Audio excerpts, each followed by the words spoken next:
so just got to that. I think he's out here raking his hay. He's got 8 or 10 acres here. He's got 10 acres down the road cut. I've got 10 acres, 10 or 11 acres. Here's what Dad cuts with, which I know most of you guys already know. It's got a Corona, however you want to say it, Easy Cut 280. Does a really good job. The Kubota M125X. He's raking with the Ford 7600 right now. With the John Deere 700, 705, I don't know, the older version. This will be the first year we have this. His windrows are looking pretty good. Looks like he's cleaning up the field pretty good. He did put some new teeth on it. This is mostly orchard grass. We got a little bit of clover out here, and we got a little bit of ryegrass. Let's fill this. Oh my gosh, that's pretty stinking good. Shoot, that's pretty good shape. Let's get over here and see if I can get some footage before he gets this field done. He's booking right along here. You can see he's got over half the field done. Goes up here.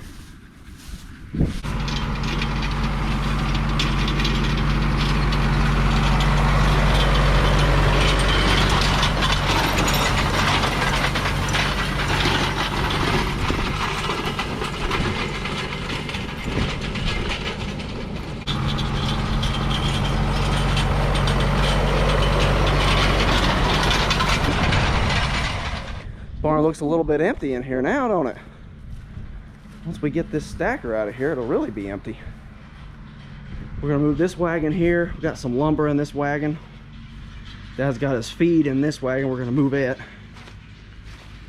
This is one of our pallets here that we made out of some rough cut oak. They work really good, actually. And I don't know where the other one is. Dad's got it somewhere, but this is where we're gonna stack this hay. And the reason is stacking it in here allows us to actually pull through or back in, or however we're going to do it, and set our loads down. Okay, so we can do that for several loads across here. Of course, then we're going to take the grapple or the squeeze and we're going to stack some up on top, because up in the middle you can get 2 or 3 more layers on top if you can reach that high, to try to make use of all the space that we can. And since that's here, that's what we're going to do. Now the other field that's down the road, we're actually going to dump the hay in the field, and then we're going to haul it back here with trailers and everything. And since we're doing that, we're having to handle them with the grapple and the squeeze anyways. We're going to put them in the old barn over here on the other side of that big wagon. So that's kind of the plan. So we're going to check this thing out. I got some stuff to get off here. He's got some mineral and stuff on there, and get some of this stuff off here. He's been working on the rake here. You can see some of the busted rake teeth that he changed. So we're gonna do that. The bolt that's missing is actually this bolt on the other side, and so I'm gonna dig in here and get some of this stuff moved off this thing and check it out, and we'll hopefully be ready to stack some hay here this week for sure. Got the stacker hooked up to the Kubota. We unhooked the mower, and he's gonna back the stacker up in here in the open. We moved it from a spot back there, and we're gonna stand that loading rack, whatever you want to call it, the third table, so we can get that piece, that bolt in. I'll show you what bolt I'm talking about. All right, we're gonna set this thing up. Here we go. PTO coming on. Now we're gonna make sure the push-off feet are in.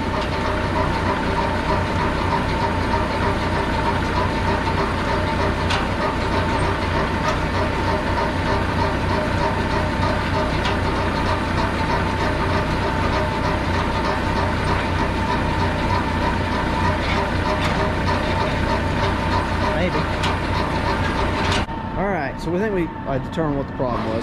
But we're gonna have oil now. We're gonna stand this puppy up. Hopefully.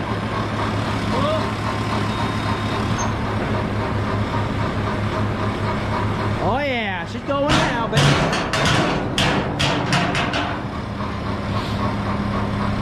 We're gonna go ahead and stand this puppy all the way up.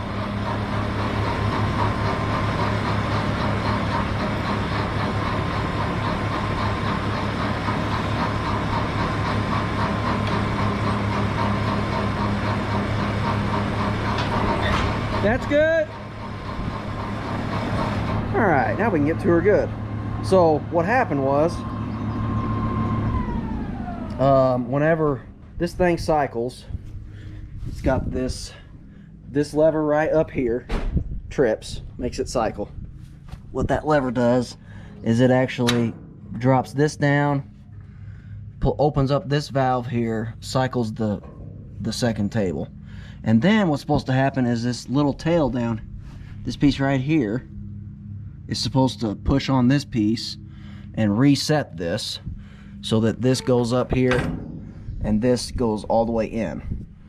Well, that hadn't reset because I bent this whenever this bolt broke. So that's why it wasn't working. And now I'm gonna go over here and show you what we got. This bolt right here broke, which allows this whole thing to go forward a little bit. And this here's kind of cattywampus. Then we'll have to straighten out this piece down here that was bent to get to it.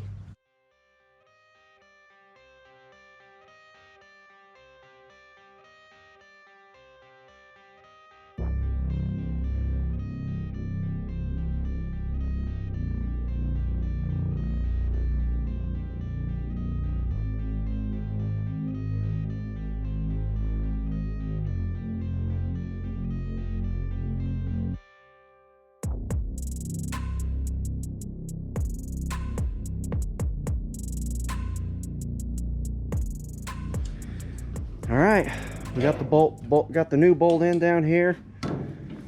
Tighten some other bolts over here on the back of our side racks. When we start this thing up, we're gonna cycle it and see about this bent piece in here, see where it needs to go. And we'll have all the broken stuff fixed, and then just going through it. We got the stacker wagon fixed. It does need some hydraulic oil, which I don't have any here right now. I'll have to when I come back over here tomorrow, whatever, next time I'm through town, I'll get some. I need to grease it and oil the chains, but other than that, it's pretty well ready. We're getting ready to move the stuff out of the way and get the baler out of the barn. Move around, baler.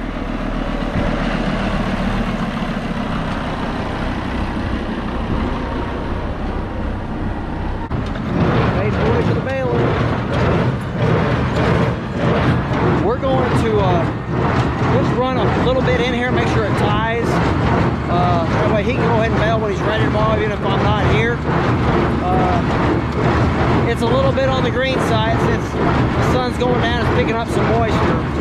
I could have baled earlier, but it is what it is.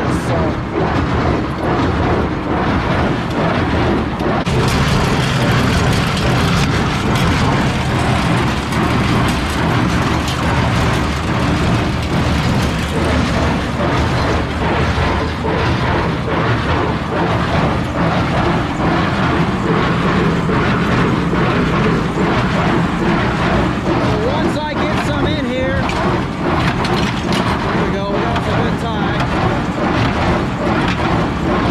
Oh, I already see one issue. Hold on here.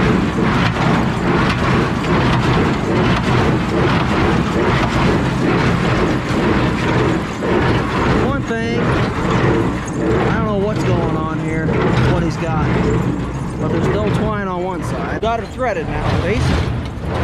Now we'll be ready, I think. We'll see.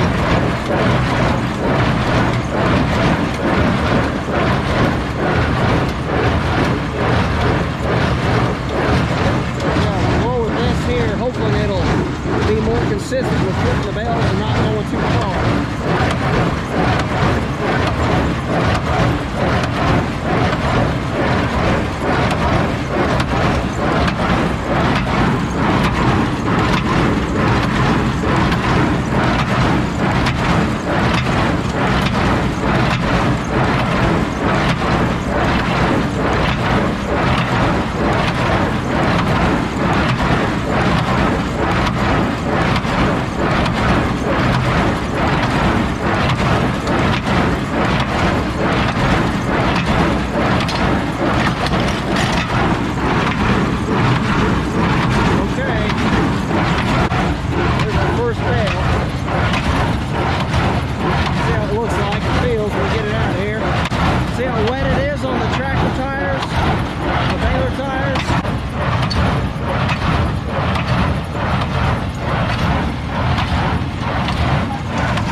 I'm gonna pick this bale up if you want to back on up so you can flip that in the morning. We are headed home. I'm gonna grab some hydraulic oil tomorrow for the stacker, and I think it'll be ready to go. They're actually calling for a slight chance of rain in the morning now. I don't think it's supposed to be much, just really scattered pop-up stuff, but that'll set us back a day on that if we do get it. So hopefully that doesn't happen. But right now the plan is in the morning I gotta take the skid steer over to my father-in-law's property, spread some rock. They're having a portable building delivered tomorrow, and once I get done doing that, I'm gonna do that first thing in the morning while the dew's on. Then whenever I get home, I'm gonna ted my hay again. Once I'm done tedding, I'm gonna unhook the tedder, hook the rake up, check the tires, check stuff out, make sure it's ready to go. And I'm thinking the hay at my house, that field there that's thin, it might be ready to bale. And if it is, I'll go ahead and bale it, have it done. If not, then I'll just go ahead and head over to Dad's. If it is ready to bale, I'll bale it, get it done, and then I'll head over to Dad's. In the meantime, that's it for tonight, guys. So I will catch up with you guys tomorrow, and we will be tedding, possibly raking, most likely baling, and probably stacking. So we'll have a full day, not to mention a little bit of skid steer work. God bless you, God bless America. Franklin County Forage out.